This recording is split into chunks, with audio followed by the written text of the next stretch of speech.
Bonjour et bienvenue. Aujourd'hui, nous allons parler des pronoms et adjectifs en anglais. Nous allons découvrir les erreurs que les gens commettent en utilisant les pronoms et les adjectifs en anglais. Nous allons passer en revue tous les types de pronoms qui existent et les types d'adjectifs qui existent en anglais. Alors, on va essayer d'aller étape par étape en commençant par les pronoms personnels qu'on appelle personal pronouns.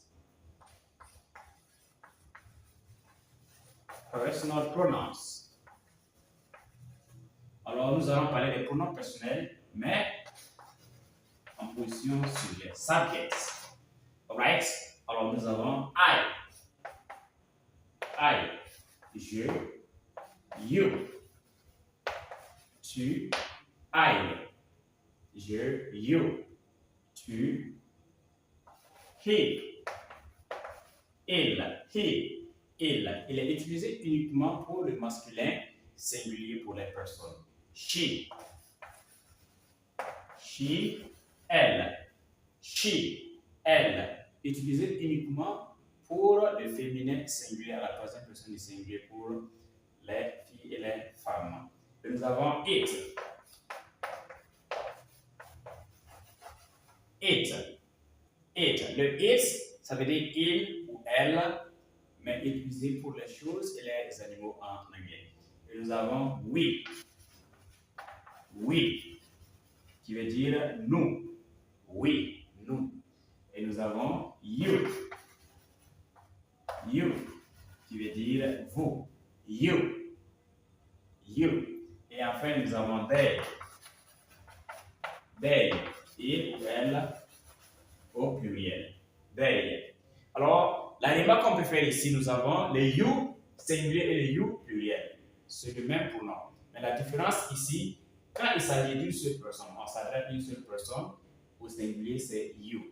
Si c'est sous forme familière, c'est you. Mais si c'est la forme de politesse, par exemple, on va considérer ça comme un you et respect. Et on a également le you pluriel, qui est utilisé pour plusieurs personnes, ou bien également pour le you de respect. Donc, c'est le même pronom, mais c'est en fonction du contexte que nous allons faire la différence en français. En anglais, c'est vrai que nous avons ça au niveau du singulier et au niveau du pluriel, mais dans la conjugaison, c'est la même chose. Alors, prenons par exemple le I am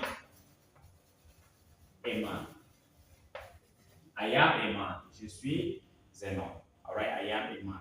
You are a boy. You are a boy. Tu es un garçon. Et le he is. He is ready. Il est prêt. He is ready. Il est prêt. Et nous avons she. She is coming.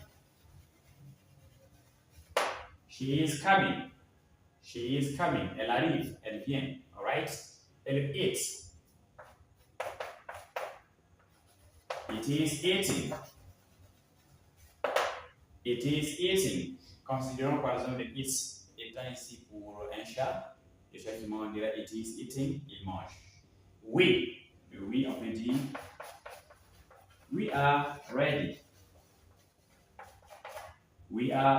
Nous sommes prêts. We are ready, nous sommes prêts. You are men. Vous êtes des hommes. Et enfin, they are here. Ils sont ici ou bien elles sont ici en fonction du genre du pronom they, puisque c'est le même pronom qui est utilisé pour les il, pluriel, masculin, et elle, féminin, pluriel. Now, let's take an example. On va prendre un exemple où on va remplacer par exemple un nom par un pronom. Et c'est là que les gens commettent généralement l'erreur, surtout les francophones. Si on prend par exemple Adama is a man. Adama is a man. Pour dire Adama est un homme. Si nous voulons remplacer le groupe des noms, ou le nom tout simplement, si ce n'est pas un groupe de noms, le nom Adama par un pronom On considère Adam comme étant la troisième personne du singulier, c'est un nom. Donc, on va dire he is a man.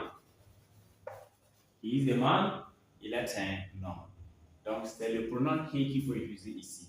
Si on prend par exemple Mary is a girl. Mary is a girl. Mary est une fille. Et on veut remplacer le nom Mary par un pronom. Il faut utiliser automatiquement le she. Parce que Mary, c'est la troisième personne du singulier féminin. Donc, c'est le she qui correspondra. She is a girl. She is a girl. Maintenant, si on prend the cat is eating. The cat is eating. Le chat mange. Si nous voulons remplacer the cat, qui est la troisième personne du singulier, pour les animaux ici, le pronom qui correspond c'est it. On va dire it is eating. Donc, il faut remplacer le cat par it et on aura it is eating. Donc, lorsqu'on veut utiliser un pronom à la place d'un nom, il faut d'abord observer quel est le nom. C'est singulier ou bien c'est pluriel. Si c'est singulier, on va considérer troisième personne singulier, première personne singulier, deuxième personne singulier. C'est la troisième personne singulier, c'est là qu'il faut faire beaucoup d'attention. S'il s'agit d'un homme, utilisez le pronom he. S'il s'agit d'une fille, utilisez le pronom she. Mais si c'est un animal ou une chose, utilisez le pronom it. Maintenant, si je prends Bob and I are ready. Bob and I are ready. Bob et moi sommes prêts. Si nous voulons remplacer le groupe de noms Bob and I par un pronom, il faut qu'on pense à oui.